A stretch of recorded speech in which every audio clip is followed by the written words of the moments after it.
Imagine you are standing inside the North Tower of the World Trade Center. Dozens of floors are burning somewhere high above you. You cannot see them. In front of you, there are only the concrete walls of the stairwell, people moving downward, and firefighters going in the opposite direction, up. You do not yet know that in a few minutes, the enormous building around you will cease to exist, and that this narrow place, Stairwell B, will become the reason you stay alive. The morning of September 11th, 2001, began like an ordinary workday for the people inside the North Tower. At 8:46 a.m., American Airlines Flight 11 crashes into the tower. The impact strikes the upper part of the building.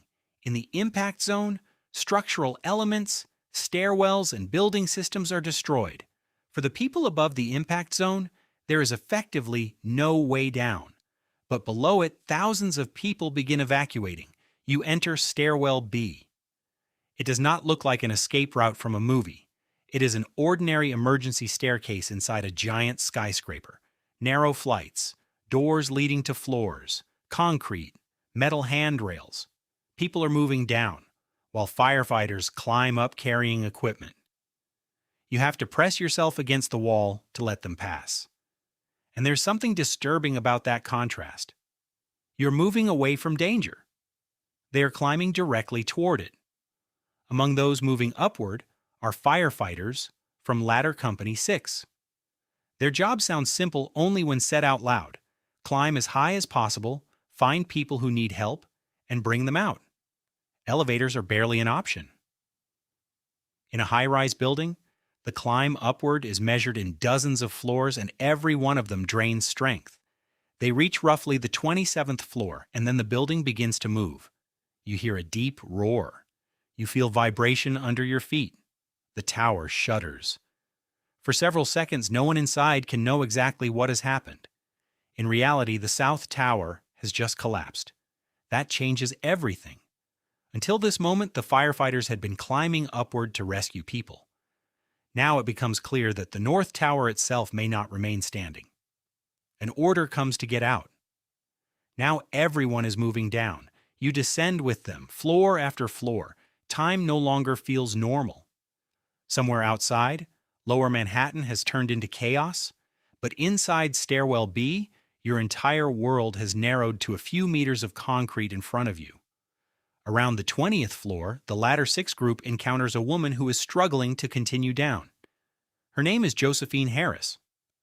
She works as an accountant for the Port Authority. She began evacuating from her office on the 73rd floor, but she is physically exhausted. She is recovering from a recent injury, and dozens of floors on foot have taken nearly all of her strength. The firefighters now face a decision that sounds simple, but in reality is anything but. Leaving her means getting out faster themselves. Staying with her means losing precious time. They stay. The group's pace drops sharply. Josephine needs support. She stops, then walks a little farther. Stops again. The firefighters help her continue downward. And this is where the story of Stairwell B becomes so extraordinary. Every lost second seems like bad news. But later, those same firefighters would say that Josephine may have saved them. If they had moved faster, then at the moment of collapse, they might already have been in the lobby or outside near the base of the tower, exactly where enormous masses of steel, concrete, and debris would come crashing down seconds later. But they do not know that yet. They simply keep descending. Farther down, Port Authority Police Department officer David Lim joins the group.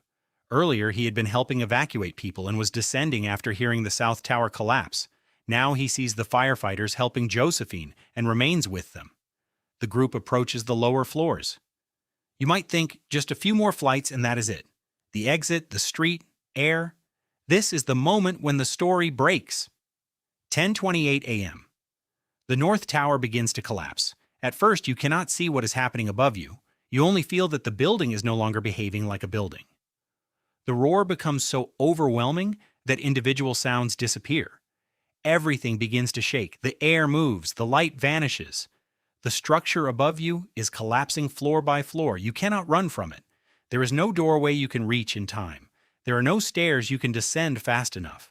There are only a few seconds and the concrete walls of Stairwell B around you, And then darkness.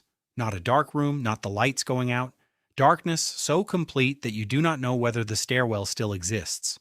You do not know which way is up, which way is down, what remains of the building, or who beside you is still alive. Outside, the North Tower is gone. The 110-story skyscraper that stood above Manhattan only minutes earlier has become an enormous field of wreckage. But inside that wreckage, a fragment of Stairwell B remains, and inside it, people. The first seconds after the collapse, according to the memories of those who survived, were almost impossible to comprehend. After the unbelievable roar comes silence. There is no normal light. The space around them has changed so completely that no one can understand exactly where they are. Then voices begin to emerge from the darkness. Someone answers. Another voice. People call out to one another and slowly realize the most important thing: they are not alone. That does not mean they are safe. Quite the opposite. They may be buried beneath hundreds of thousands of tons of debris. They do not know whether rescuers can reach them at all. They do not know whether what remains of the stairwell will hold, and they do not know how much time they have. The firefighters try to use their radios. They transmit Mayday, again and again. No answer. Imagine that situation. You have survived the collapse of one of the largest skyscrapers in the world. You know that somewhere above you are tens of meters of debris. You cannot see a way out. And every time the radio stays silent, the same thought returns. Maybe no one outside even knows that people are still alive down here. Time passes. Not minutes, hours. About 2 hours later, one of the radio transmissions finally receives a response. Now another problem appears. The rescuers ask where they are. The answer seems obvious. Stairwell B of the North Tower. But the North Tower no longer exists. The outside world does not see a building with floors and stairwells anymore. It sees an enormous pile of wreckage. The geography of the place has literally disappeared. You know where you were. But you do not know where you are now. And the waiting begins again. Several hours later, something very small happens in the darkness. Light appears.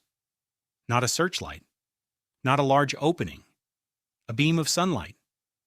For people who have spent hours sitting inside the remains of a skyscraper, that beam means far more than daylight. It means there is a path to the outside somewhere. Rescuers still have to locate the exact position.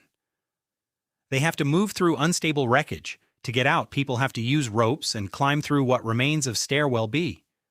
Josephine Harris can barely move on her own anymore. She is helped out. One by one, people emerge from the darkness.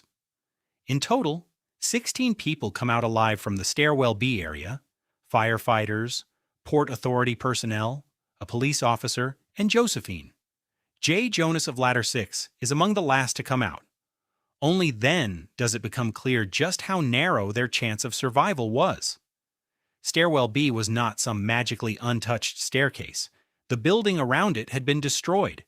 The survivors ended up inside separate protected voids within what remained of the tower's central structure. They were saved not by one simple reason, but by an extraordinarily rare combination of location, structure, timing, and decisions made only minutes earlier. And the most powerful of those decisions had looked at the time like a delay. They stopped for Josephine Harris. They moved more slowly. They lost time. And because of that, at the moment of collapse, they were in the place where part of Stairwell B left enough space for them to live. This does not mean that September 11th was a story of miraculous survival. Nearly 3,000 people died that day.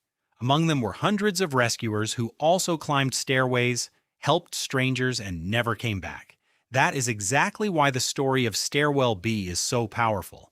Not because it makes the disaster less terrible, but because it shows how thin the line between life and death can sometimes be.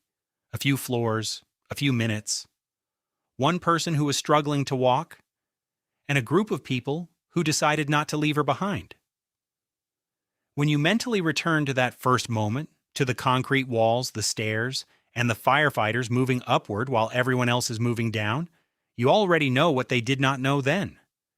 In a few minutes, the North Tower will be gone. But Stairwell B will leave a small space inside the ruins, enough for 16 lives.